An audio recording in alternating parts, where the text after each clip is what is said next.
Well, ladies and gentlemen, with The Bad Batch having aired its first 3 episodes, there's been a lot of questions come out of the beginning of the series. I did make a video earlier on just talking about Project Necromancer, which is mentioned in that episode, and why Omega's blood is really important. Again, just to reiterate, I think that Project Necromancer, which is mentioned in The Mandalorian Season 3, is revolving around Palpatine's efforts to clone himself. We know that he has backup plans. It doesn't surprise me that he's thinking so far ahead, but I think that, again, his plan is not just to clone himself, but to clone himself and make him stronger. He wants to not just replicate the M count, he wants to increase it to become even more powerful with each iteration of clone body. Now, to do that, he needs a suitable sample of blood to prove that it can be done, and we know that that's what Omega, at the very least, you know, her blood sample is able to level transfer the midichlorian count across. Now, part of their experimentations involve using a sample of blood from a Force user who is being held in the vault, and we did see the vault very briefly. It's got some very Sith/Exegol vibes to it, and it could well be that there are multiple people being held in there. There is definitely one central chamber that they were looking at in the last episode, and they're being very mysterious with it. They're wanting us to guess. They're not going to tell us anytime soon, but it is clear that it is a Force user at the very least. Now, I want to just run through some possibilities as to who it could be, and you know, some of them are going to be guesses that I think are reasonable. Some of them are going to be really out there. Some of them are going to be, you know, things that I would like to see, but I don't know for certain. I really don't. It could be anyone at this point. It could be someone that we just don't see, you know, coming at all. And you have to remember that this show takes place shortly after the events of Order 66, so there is going to be a limited list of people who it could be based upon all of the stories of the Jedi who have survived. Some of them have no contact with the Empire. Some of them get captured later down the line. Some of them are just killed outright, without, you know, again, having been captured. So there is only a limited number of possibilities here. So beginning my list of you know, potential Force users, I want to start with Kelleran Beck. Kelleran Beck, who is you know, again, a Jedi shown in a flashback during The Mandalorian Season 3, who saves Grogu from Order 66, played by Ahmed Best, who also played Jar Jar in the prequels. I think this would be a very clever tie-in, because it would allow the Empire to learn about Grogu.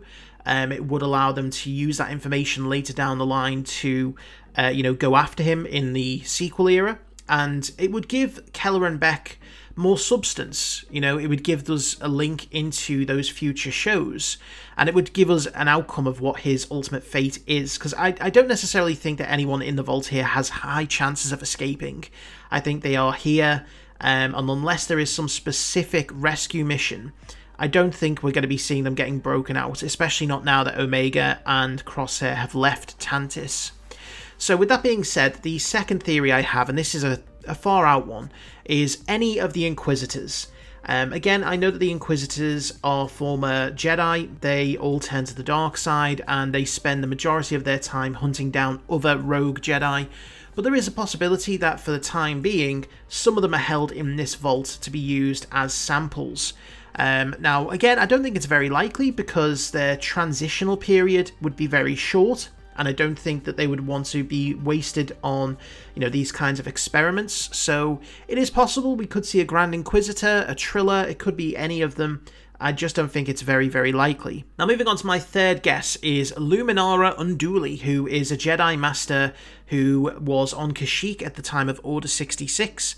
She was captured, and we know that she was executed. We do see her dead body in Rebels, when Kanan and Ezra hear her presence in the Force, and they go and try and rescue her, only to discover that she's been dead for quite some time. This would make sense. She is in the hands of the Empire. You know, she is a very strong Force user, so her being in the vault is a very likely possibility. I just don't know about her being the one at the very centre of it.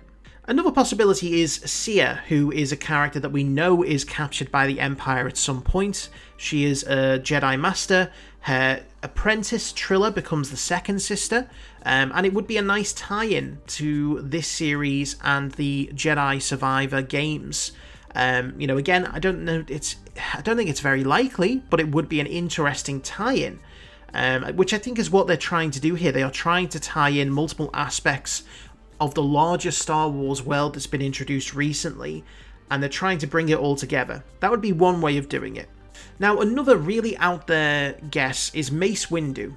Mace Windu, who for the longest time fans have been, you know, debating whether he should be alive or dead. Personally, I think he's better off being dead because it gives more impact and gravitas to death. Too often, characters are brought back without any kind of consideration to how it would affect future people dying.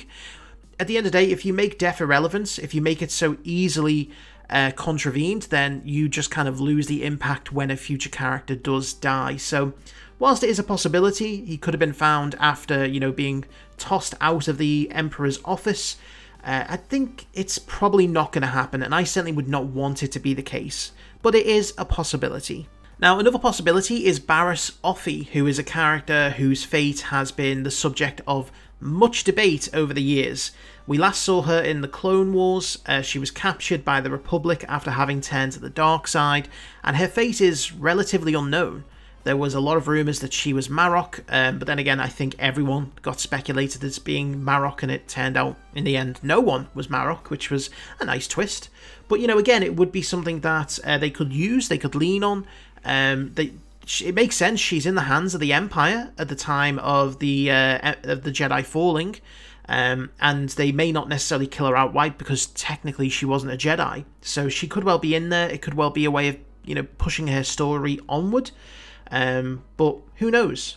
And the last guess that I have, and again, I don't know how likely it is given the fact that now Omega and Crosshair are off the base. If they hadn't escaped, then I'd say this was a much higher possibility, but Asajj Ventress, who we know is going to be in the show, we know that they are still trying to keep to the events of Dark Disciple, and with this being a cloning facility, it could well be that she has been recovered from Dathomir. She was dead. She could have been resurrected somehow or cloned, and they're trying to use samples of her blood to, you know, create these stronger clones.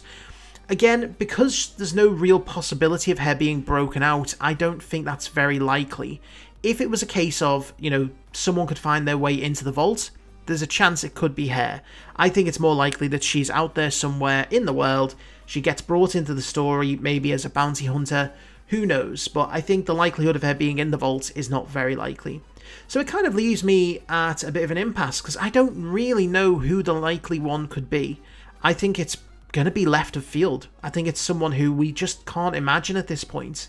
But I would like to know, who do you think it is? Let me know in the comments. In the meantime, thank you for watching. I'm looking forward to seeing the Bad Batch episode 4 this week. And I will see you for the next video.